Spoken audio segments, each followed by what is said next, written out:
direction for this team. Well, let's see if EDG can live up to that up to their expectations as we head into Champion Select for game number 1 between Saint and EDG. Saint will be starting on the blue side, whereas EDG will be over on the red side for their first match. LeBlanc and Siva are going to be the first 2 bans that come out from Saint, whereas EDG decided to take away the Malzahar and the Vladimir. And it needs to be reminded that we are on 6.14, so Malzahar has been slightly love-tapped in his attack range as well as his movement speed, but that said, the big issue is that his ult range of that 700 cast has not been touched, and so he's going to continue to see himself on the bench. He's been a pretty dominant mid laner in the LPL. I believe Spawn correctly pointed out to me he's been played once in that top side of the map as well.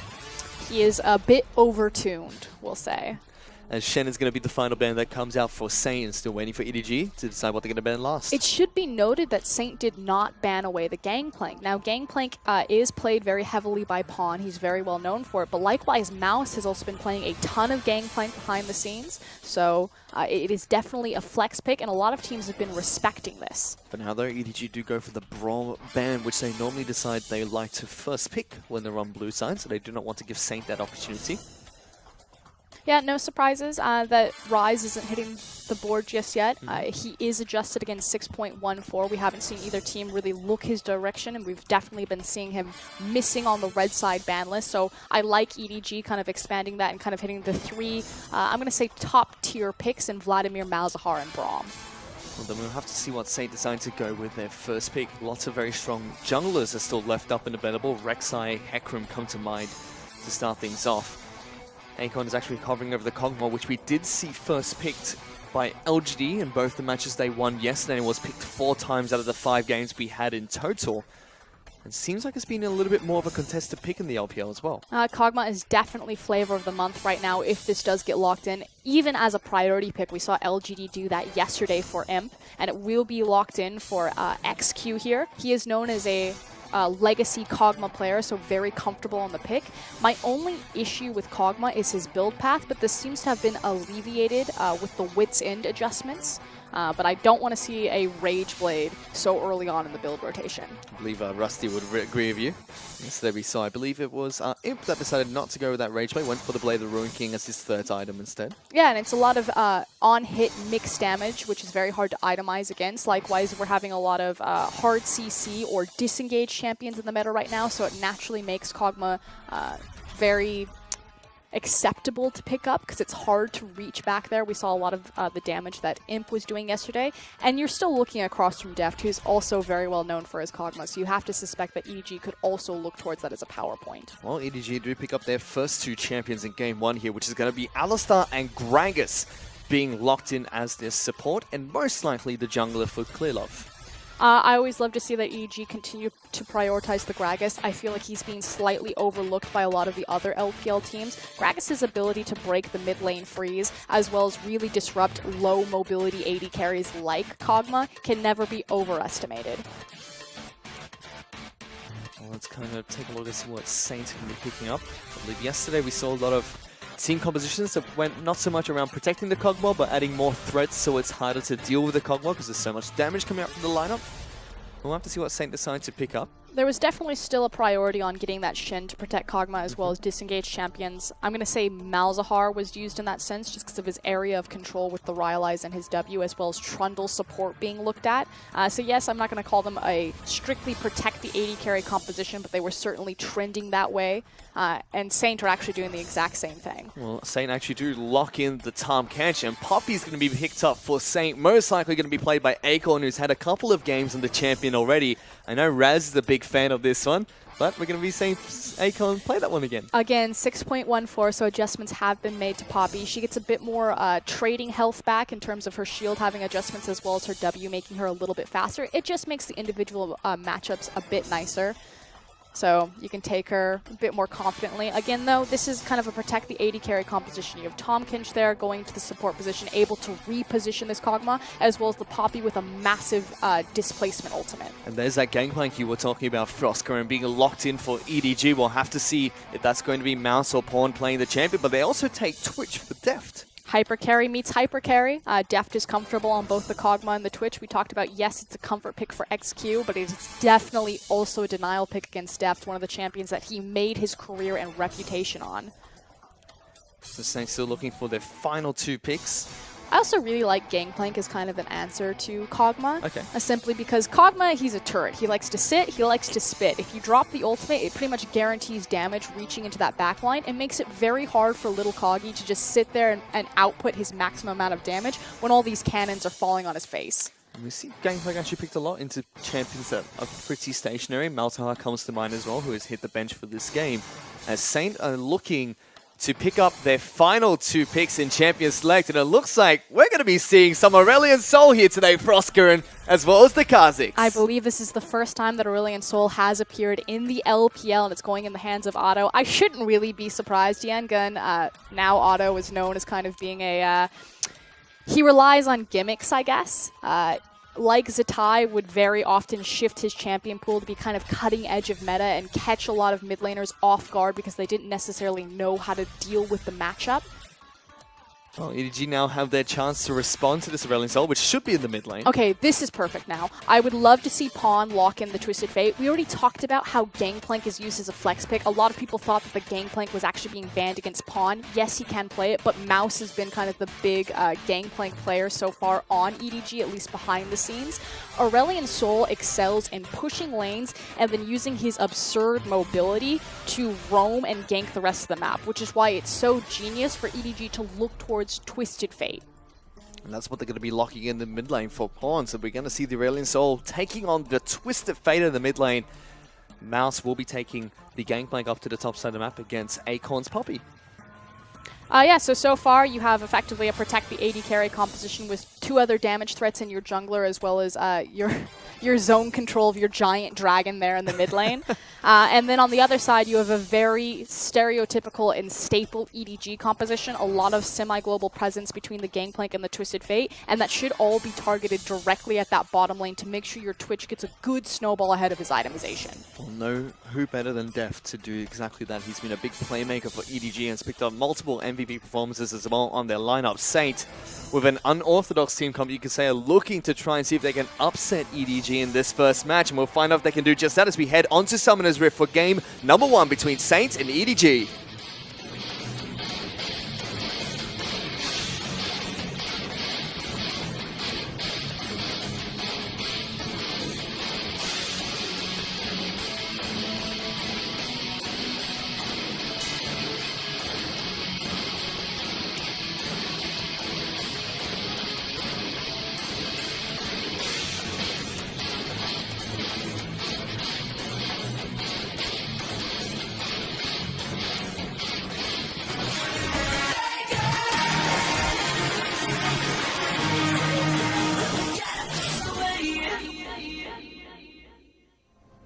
And we are on to Summoner's Rift for game number 1 between Saint and EDG.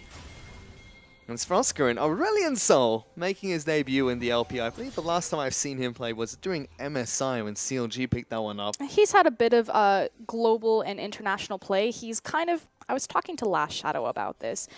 He's seen in Korea as kind of a soft answer to Malzahar, simply because your spinning orbs can help proc Malzahar's passive. Likewise, he'll be able to match the shove and then kind of out-roam Malzahar. So it's going to be a very similar scenario against the Twisted Fate. You're going to try to shove him in, and you're going to try to out-roam him with your absurd mobility, your ability to, you know, glide over all of the mountaintops of Summoner's Rift. So in response, EDG see that you have a high mobility mid laner that's going to impact side lanes, so they grab the Twisted Fate for pawn. Well, let's see if they can utilize that one effectively. As you take a look at the Keystone Masteries being picked up, lots of Thunderlords coming out from the side of EDG.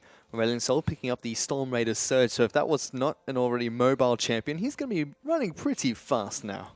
Yeah, and we'll keep an eye on what Otto decides to itemize. The nice thing about Aurelion Sol is he kind of fits in this Hecarim identity a little bit. So what Hecarim was really well known for when he was in the top lane is because of how quick he is, he could make much smaller increments in his buys and get kind of more immediate power for his lane, simply because he wouldn't have to expend any sort of teleport to run back and forth between the lane. So I expect Otto to be in a similar position. Push the wave out, try to maximize more buys than the Twisted Fate, and get small incremental fundamental advantages and the ingredients of which you buy. Let's see if we can do just that. For now, though, EDG, they're going to be lane swapped upon by Saint here to decide to send XQ and Shio up to the top side of the map, going up against Mouse's gank lane. They should be able to push him out of this lane. Mouse is just trying to stick around and pick up as much experience as possible. Yep. It's a little bit. Should be noted, though, that he didn't get the 3 creeps that we usually see top laners be able to pick up. And speaking of not getting 3 creeps, Acorn actually walks into Mako, so he's also denied that initial experience. So both top laners put on the back foot equally. Acorn just tries to run away from his tower. Surprise, Alistar is waiting for him in the bush. Just gets the Thunderlord's proc and decides he wants to waddle away from that. On your screen right now, though, I just want to quickly point out kind of the pushing power of Aurelion Sol. Can keep up with the likes of Malzahar and Talia to get a very early shove on, kind of in the same vein as well as early Azir pushing power. Certainly can. You can already see him using the Celestial Expansion to try and increase the zone of his passive there. And Pawn's going to take a lot of damage. Otto flashes forward, but Pawn flashes out of the range and is able to go toe-to-toe to pick up first blood. And I just have to point out, both these mid laners have very similar tendencies. Pawn and Otto are both hyper-aggressive playmaking mid laners. Otto thought he had him. Pawn gets a sick gold card right under tower, just a little bit too overzealous and wasn't able to connect with his AoE. And it was so close coming out from Otto. It looked like he was about to play that one fantastically. But this mid lane will have one speedfish, and it's going to be very gory and very bloody. It doesn't matter if these two players are on champions that are supposed to impact the map around them. It's just in their core identities. They want to kill each other. They certainly look like it. Otto's even gone back to base and picked up the ring for himself, the Dark Seal, looking to try and stack up on some champions. He's already been taken down once by Pawn.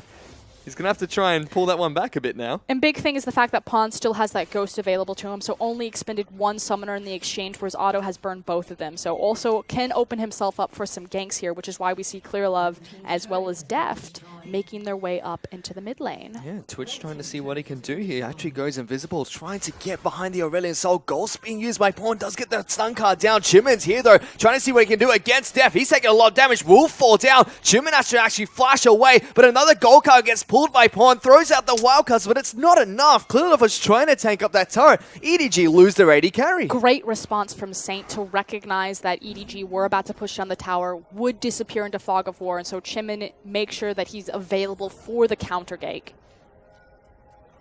And Otto still continuing to push up this lane wherever he possibly can. Pawn's going to be stuck farming underneath this turret for quite some time. Pawn is up in terms of CS's. Hello. There's an Aurelion Sol trying to fly over the walls and get a nice Q on over towards Clearlove. But now he's getting collapsed upon. Mako is here, level 2. We'll have the pulverized headbutt, trying to knock him back into the team and does successfully do so. Clearlove gets the body slammed down, but it's going to be Pawn that picks up the kill. Again, Otto just thinks that he has the advantage, isn't taking account of how many members are missing on the map for EDG, doesn't expect the cow to be there and gets CC locked. But again, you can see the mentality of this player. I want to be the playmaker. I want to use any sort of advantage that you give me. Unfortunately, it's not quite enough yet. It's just going to snowball one direction or the other. Back when he was on Young Glory, he used to be one of the best Zed players in the LPL, and it either goes amazingly well or it's a dumpster fire. There's no in between. Well, we also got to take a look at the top side of the map there. Our Chimin was being chased out by a frog, so the frog almost be able to take down the bug by himself. It was a little bit unfortunate from the Kazakhs, but meanwhile, lane swap continues from both EDG and Saint, now working on both the top and bottom lane's final outer turrets. Yep, I like to call it the gentleman's agreement, you know, dropping all of those outer towers to open up the map. Naturally, this is advantageous to both compositions. You have a ton of pick and assassination potential and mobility on both these comps, although tempo advantage definitely to Saint right there. They had their wave hitting the tower just a little bit earlier. I'll tell you what, this may be the gentleman's agreement in the side lanes, but mid lane, there is no such formality at the moment for Oscar, and they're just hitting each other whenever they see each other. Especially the fact that since Pawn has been able to be the primary benefactor of these 2 early kills, he's really ahead of the clock on that build. The CDR boot's already available before the level 6 is even up, as well as that Sheen. Well, like you mentioned, Saint do have that big tempo advantage. You'd immediately trying to use that to take down the first dragon of the game, which I believe was an ocean dragon. So Chimin starts this one up. Kazakhs notoriously known for having a good neutral monster control, and that will be taken out pretty quickly. Destiny actually gets popped there by the Twisted Fate, just gives them a little bit of vision. The dragon is already taken down. It's going to be another ocean dragon that spawns next. And we've seen a lot of these compositions of Kazakhs in tandem with Kog'Maw, and the number one thing to underline, like you said, is just their fantastic monster objective control. Their ability to burn Dragon and, more importantly, Baron in terms of the LPL teams is incredible. You cannot leave them alone with the objective, which means that you have to be very aware about your warding and keeping track of that enemy jungler. You certainly do, as now Chimin looking to try and take away the Grom camp on the other side of the map. Deft help him out a little bit.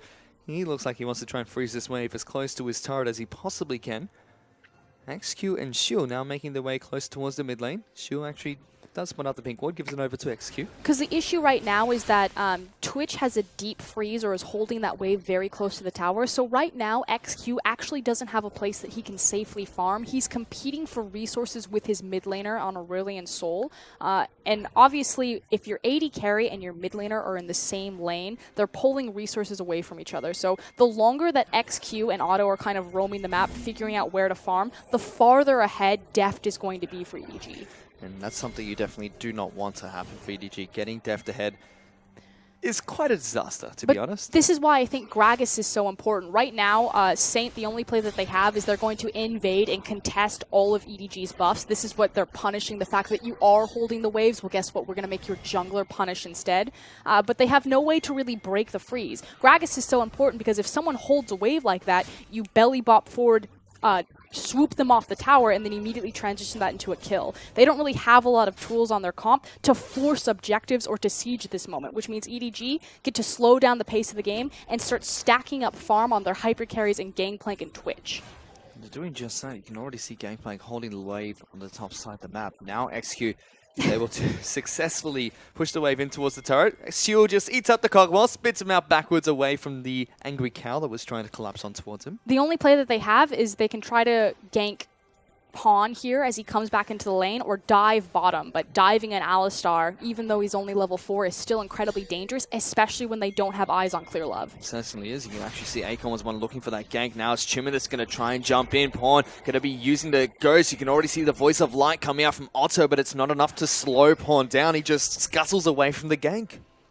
Again, that's the only play that Saint can try to make, and it diffuses a lot of the momentum that they've built. So again, this early advantage and tempo lead that Saint had completely means nothing as EDG continue to slow down the pace of this game. And they're still freezing the two waves at the moment on the top side of the map. Gangplank just is holding that wave nicely beyond his top lane inner turret. I believe in the bottom side of the map, Deft is now pushing it back out, but has been holding that lane for quite some time. In fact, picked up a nice 21 CS lead for himself. And it also has a lot to do with the fact that it was an early ocean drink. You have to imagine that if it was an infernal or even a mountain drink, that EDG might not be so liberal with their freezes, but not being punished by Dragon RNG at all.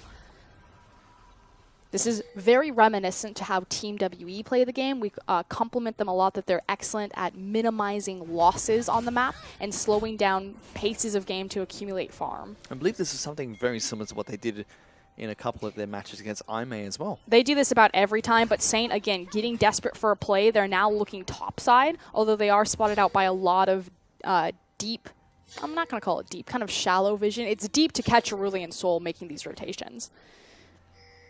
For now, though, with that extra kill that EDG have picked up and also the freezing they've done in the side lanes, they're already about 2,000 gold up ahead of Saint. Just 10 minutes into this game, they have Gragas down the bottom side of the map here, helping out Deft and Maker if they get into any trouble. And this is because the freeze has finally reversed. There's a massive wave. EDG want to make sure that they can get this at least underneath the tower so they don't find themselves in a similar scenario where Saint are able to freeze on them, which is why they've pulled Clear Love there for safety. But we could theoretically have a full 5v5 in this bottom lane because both teleports and Destiny are available. And here comes Pawn. He's actually rotating down towards the bottom side of the map. Chimin has actually moved away, though. Decides he does not need to be down there any longer. And just the cleverness of EDG. We don't need to force this. We got what we came for. We got that wave underneath the tower, so it will start to push back. In response, though, Otto heading top. There goes Otto using the Comet to try and get to the top side of the map. Pawn is going to try teleport up as well. There's the ultimate coming out from Gangplank, trying to separate the two. Now Aurelion Sol's a little bit out of position. Going to be using his Celestial Expansion to try and get some damage down, but gets locked down by Pawn. Has to use the heal to try and run away, but a quick gold card comes out from Pawn and locks down the Aurelion Sol. Pawn just playing this beautifully, although Chimin... He's going to try and jump over Mouse, just immediately flashes out of the way. Good thing, though, is the fact that he does force the Summoner spell. A great play from Mouse and Pawn. Normally, we would see Mouse actually getting caught out, but he's definitely matured and is finding much higher synergy with EDG now.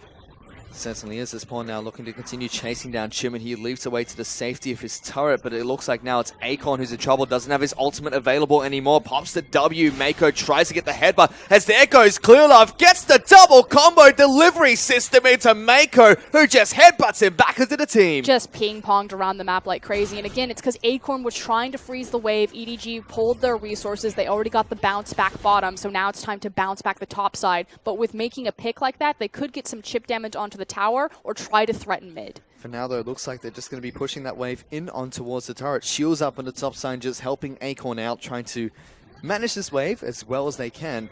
But EDG looking very strong again, now 2,500 gold up. Yeah, and just an organic lead, and then take a look at the bottom side. So again, EDG, they bounce the wave back. It now comes back into Mouse's hands. He doesn't miss a beat. He just participated in a successful gank top lane. He's now picking up all of the farm bot side. And EDG are just outplaying Saint across every single lane. They certainly are. This is...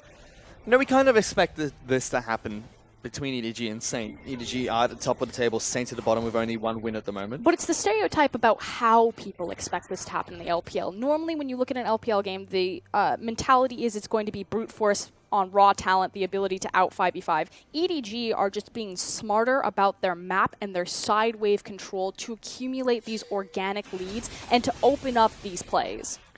And they're continuing to do just that. If you take a look at your minimap bottom side of the screen, wave frozen once again for Mouse down the bottom side. He's going to be pushing that one out as slowly as he possibly can. Acorn's doing the same thing on the top side of the map, but that was already naturally pushing for Saint.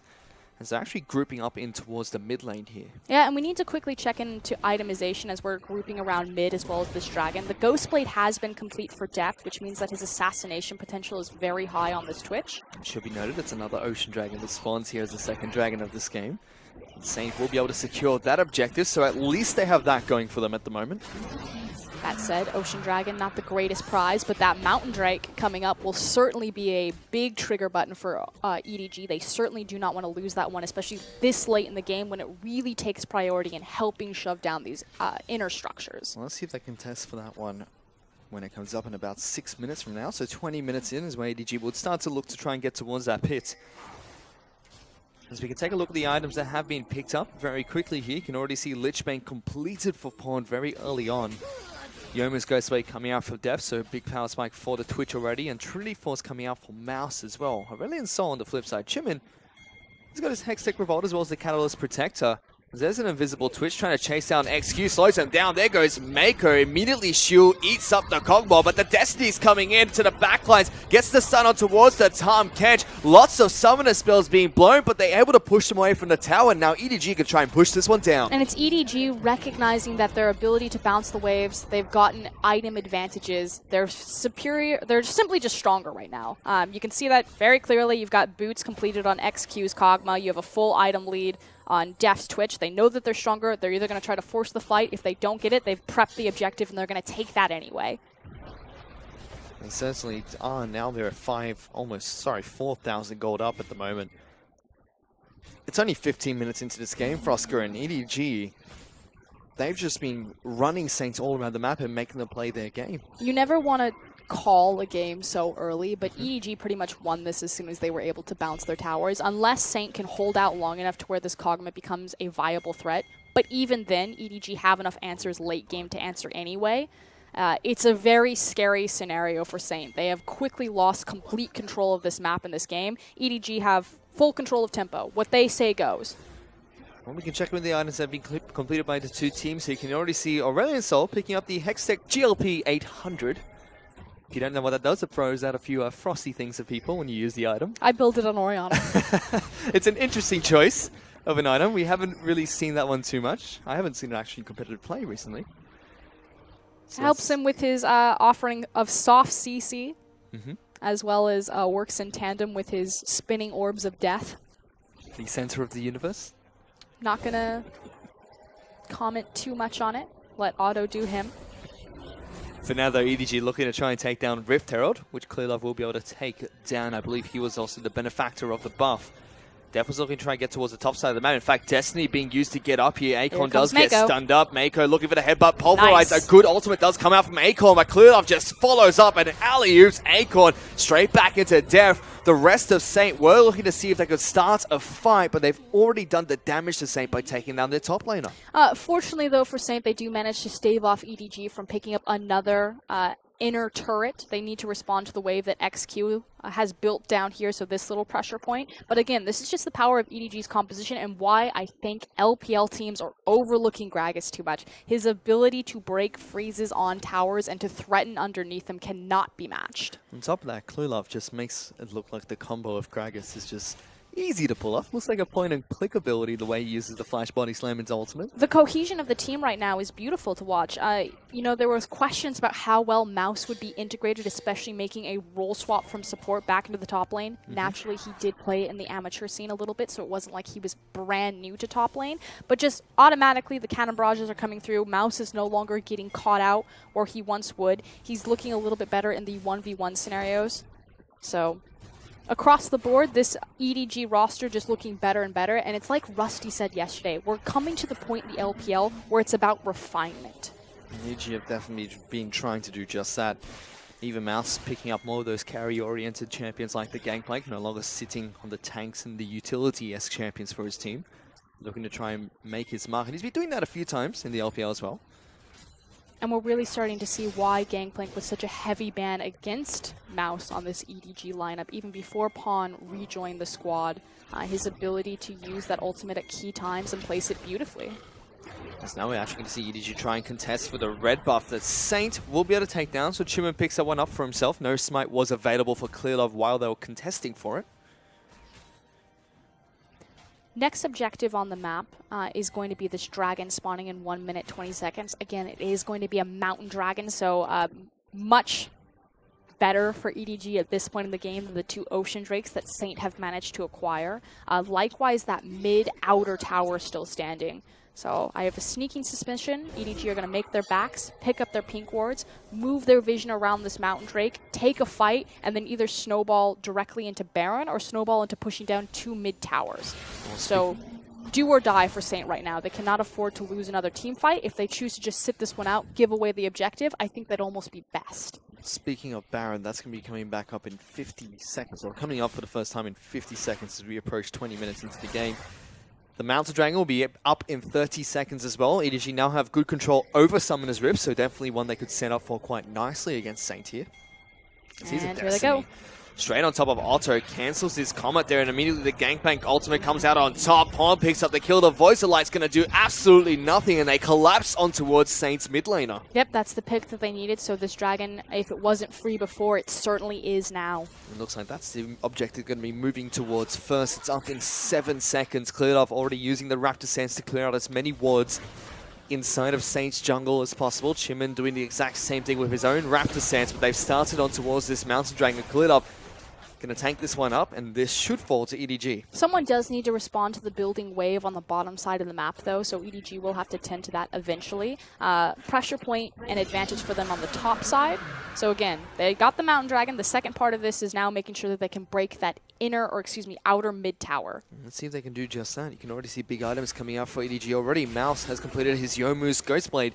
Zonya's Hourglass has been picked up by Pawn as well, so the Twisted Fate can initiate rather effectively with those items. As a recurve bow and the components of a Zeal being picked up by Deft means his Hurricane will be completed shortly as well. On the top side of the map, Acorn sitting on his Sunfire Cape, looking for his Iceborne Gauntlet next. So we're starting to reverse the lanes. You can see that Deft wants to go into that top side, is going to wait a little bit for the protection of Alistar. Actually, he's setting up an assassination. He'll eventually go top. Mouse has been reversed towards the bottom side of the map. Since the dragon has been taken off bottom side, it means that all the plays are either being made between mid or the Baron pit. So this is why we've now seen the reversal of EDG's comp across map. They're just doing the exact same thing. Very clean coming out from EDG so far. They know exactly how they want to play this map. Saint just look like they're all over the place at the moment, can't quite find their footing, and it seems like EDG are making sure they're unstable at every single point in this match. They've certainly tried to make proactive plays. You think back to Otto, you know, diving into Clearlove's jungle, trying to find these picks, but the execution just hasn't been there. And frankly, EDG have beaten Saint around every single corner. The composition does have the ability to scale very heavily into late game, but how long can they hang on, and can they match the 5v5 potential that EDG have out of their Twitch? Let's see if they can do just that. For now, though, Kog'Maw's been able to pick up a couple of items for himself. Wits End, as well as the Runon's Hurricane, has been completed as Chimin actually diving aggressively towards Pawn. Picks up the gold card, but decides not to throw it on towards the Kha'Zix. It's a big wave top. This will be a flank, however, from Saint. You have Aurelion Sol as well as Chimin coming in on the Kha'Zix. Deft is going to have to try and be a little bit careful here. There's a big Star Surge coming out from the Aurelion Sol, but not quite enough to catch out EDG, as they just retreat behind their minion line and Saint do not get the flank they were looking for. Yep, but still just a slow chip. They're pulling Saint around this map, opening up time for Pawn and Mouse to continue to either get chip damage on these structures or accumulate and amass even more farm. You see that in the discrepancy between Acorn and Mouse, 158 to 178. Once again, EDG playing this game slow and steady, not making any risky decisions at all, making sure they can take the objectives when they want to. They do need to be more respectful of Saint right now. Like you said, Kog'Maw has that 2-item power spike, but XQ... He's going in. XQ actually forced He's the flash away. Clearlove is looking to try and chase on towards him. Tamkench tries to separate the team, but Pawn will be using the Destiny to lock him down. Exhaust goes on over towards Death as the Grey Health will come up from Shield. Flash away from Death as Acorn tries to hunt him down. He's incredibly low. Mouse using his ultimate to try and stop the advances of this Poppy. Now Acorn's the one that's a little bit stuck. Pawn jumps in, gets a goal going towards Otto, but Mouse is going to be the one that takes down the Poppy. Zonya's being popped. Otto now is able to snipe off Death in the back lines, but a double kill comes out for Mouse, and it's a 2-for-1 trade for EDG. EDG need to respect the Kog'Maw, though, and get the hell out of dodge, disengage from that fight. So, again, they needed to respect Saint. Like you said, they had just hit their big power spikes, especially on that Kog'Maw, having the 2 completed items of Hurricane and Wits End. Decided to split their damage between the tower and chasing past tower. Did manage to get the objective, but had to recoup their losses very quickly. It was a scary fight for EDG. They got a lot of good damage off during that fight. You look at the damage dealt. Mouse was the one that topped the tables for EDG. Acorn and Otto doing some work as well. And that says a lot about how the fight didn't go perfectly and according to plan for EDG. The fact that Gangplank is able to do that much damage, teleporting across in. I mean, typically GP doesn't have the TP advantage in a 5v5 simply because he has to teleport in and he needs time to set up his barrels. So the fact that Deft went a little bit too deep on trying to find the assassination, wasn't able to maximize his damage output over the entirety of the fight, was pretty punishing. For now, though, EDG looking to try and deny as many resources away from Saint as possible as they move on over towards their blue side of the jungle and take blue buff away from Otto's Aurelion Sol. Getting good vision control over this Baron pit as well, making sure they can set up for that objective. They decide to take it down. Acorn is still split pushing on the bottom side of the map, doesn't have his teleport available, so has to be a little bit careful when he does this. Again, Mouse on that Gangplank will have the global advantage with his ultimate on that Cannon Barrage, but still, that wasn't the fight that EDG were looking. They managed to win it because they're better players, but they need to be a bit more cautious next time. For now, though, they're looking to try and siege up this mid lane out to turret. They take it down relatively easily here against Saint. Not trying to defend that one at all. They just let it fall. They've dug themselves into quite a deep hole. We're getting closer and closer to that 10k gold deficit. Another Ocean Drake will be spawned. Here comes Def. They get the combo to Chimin. He's the leader before the fight even starts. Otto gets a big voice of light, but Pawn shuts him down before he can do anything else. EDG get 2 crucial picks and set their eyes towards Baron. And it catches me off guard because I don't expect Otto to be there because there's no reason for him to be that far forward. And like you said, it's a crucial pick so they can immediately turn on the Dragon knowing that there's no contest, or excuse me, Baron, knowing that there's no contest for Smite. Well, Acorn gets a big ultimate off and knocks so many members out of the pit. Now Mouse is left alone. XQ just sprays and prays. The Baron is actually pretty low. Clearlove goes back in, gets the Smite off, but it's a double kill coming out for the Kog'Maw. He's going to get taken down though. If XQ cannot spit him out in time, Shield will be able to save him, but Pawn flashes forward, gets the wildcards off. Exhaust keeps him alive, but the bot comes out from Clearlove to take him down. And now it's just a wandering Tamkench who finds an Alistar. headbutted, comboed by everything from EDG to take him down. So in the end, EDG's gold advantage does speak for itself, and they clean up majority of the fight, but a beautiful disengage ultimate from Acorn almost spelled disaster. It certainly did. If Clearlove was knocked back a little bit further, they could have potentially taken down the Baron, as well as now Chimid jumps in, but just gets pulverized by Mako. Exhausted and taken down. Otto's now stuck between a rock and a hard place, as Greg is just going to keep chasing him down. One more body slam is going to be enough. We'll be able to charge on forward, throw the barrel out, and pick up the double kill. Chimid trying to do what he can, looks for the steal, but great CC layering from EDG. Just too far behind at this point. They certainly are. Now EDG 9,000 gold ahead with 2 dragons and the Baron buff. Could look to try and push towards the base of Saint. But the Baron buff, I believe, only on 2 members left. Gragas as well as Twisted Fate. So that is a good notch in Chimid's belt. The fact that even though he didn't get the dragon, he was able to pull the Baron off at least one more member of EDG. We'll have to see if they can still utilize that one effectively. For now, they still have Mouse split pushing on the top side of the map on his gangplank. Def trying to push out the mid lane, and we still have Pawn split pushing on his Twisted Fate on the bottom side of the map. I believe the only other member other than Clearlove that retains the Baron buff, so making full use of his global presence as well as that Lich Bane.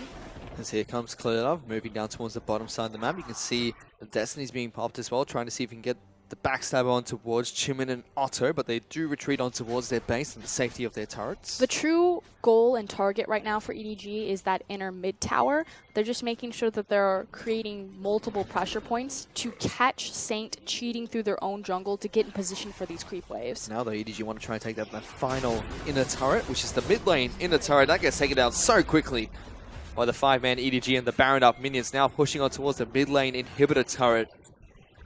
Saint gonna have to be really careful here. EDG looking very confident roaming in towards this pit. The barrel not going to connect, coming out from the gangplank, but Acorn still taking a little bit of damage from the Cogmore. They're just going to continue to be patient and siege up on this. Unfortunately, Saint don't have the safest wave clear available to them. Yes, they have XQ, who, if he can sit down, will clear these creep waves, but Gragas, Twisted Fate, and Gangplank are such a threat to him. Inhibitor turret already down to half its health. Saint looking to see if they can initiate anywhere in this fight. Acorn gets an ultimate off, only on towards the support. Acorn getting locked down, but the rest of EDG have to be a little bit careful. It's Mouse down the target. Chimid jumps in. Mako with a big combo to knock him away. They've already taken out 2 members of EDG. This is a disaster for their team fight at the moment, as Mako gets locked down as well. Eaten up by Shield, knocked back into his team. 3 crucial picks coming out for Saint. And you said it was only on the support, but Mako is so important to this composition as the Alistar, especially in the safety of Deft, and that was the key player who was immediately deleted from that fight was the Twitch. So like you said, here comes Acorn's ultimate. Yes, it only kicks out the support,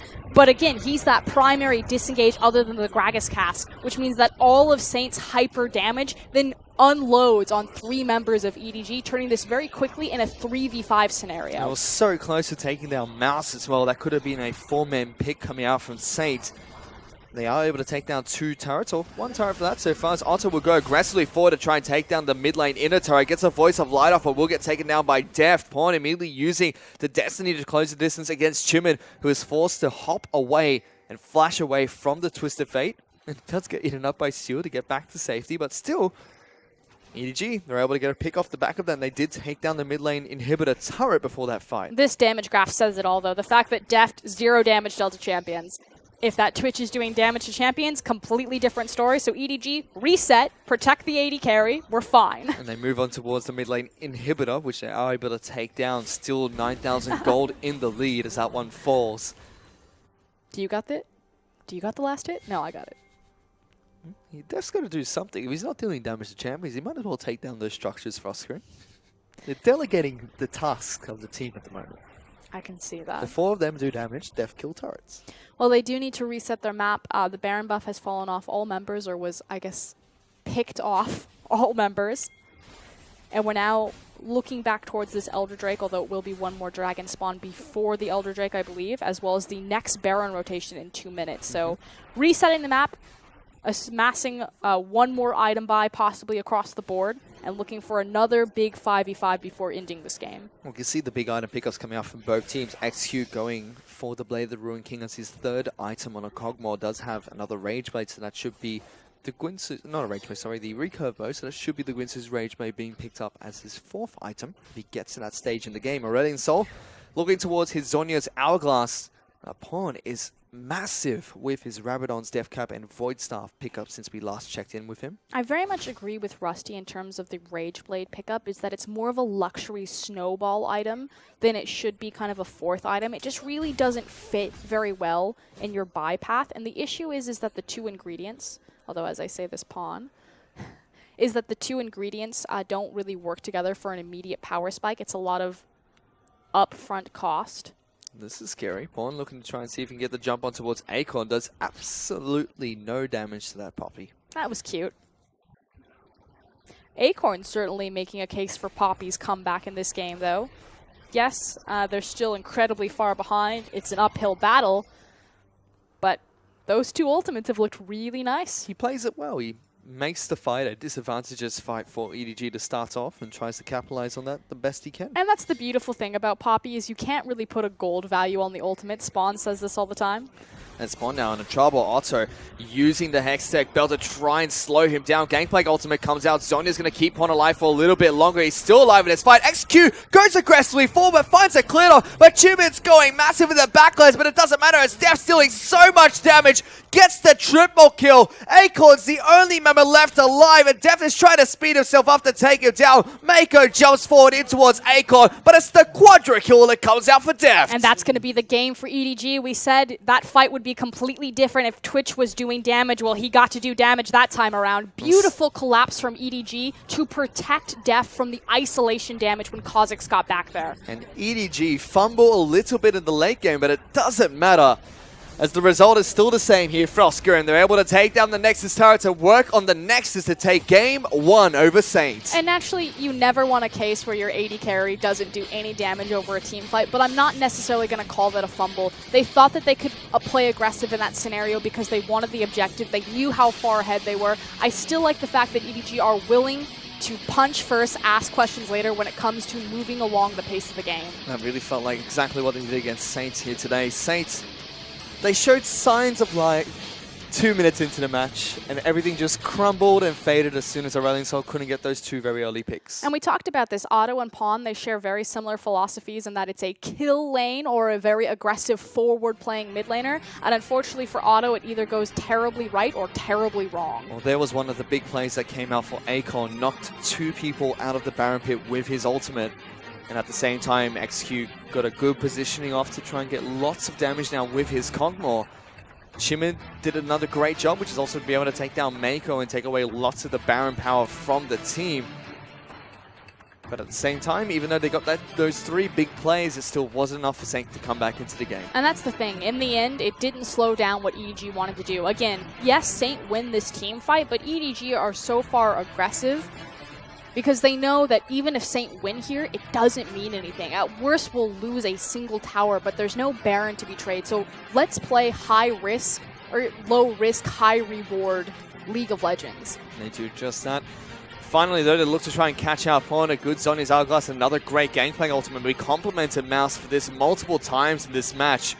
Was able to keep his team alive when he needed to and use it in the crucial situations. Fantastic exhaust as well coming out from Mako when Chimin decides to hop into the back lines. Yep, hits him with the exhaust, and again, a beautiful collapse from Mako and Clearlove to cover and deny a lot of the isolation damage. So they set their AD carry up for success in that 5v5, and Deft walked away with the Quadra. They certainly did. It was a fantastic performance from EDG in general. You know, very clean and clinical in their first match against Saints. Saints still look like they're struggling in the LPL, but to be fair, they're up against the best team in their group. We don't really expect much for Saint in terms of a victory here. We just need to see them continue to look for their development on their roster. They're looking a bit cleaner. Chimin, you know, having a nice counter gank at least on Deft to trade some early kills. So more of that as they look towards that promotion or relegation match. Well, let's see if Saint can clean things up as we head into a break, but we will back with the second game in just a bit.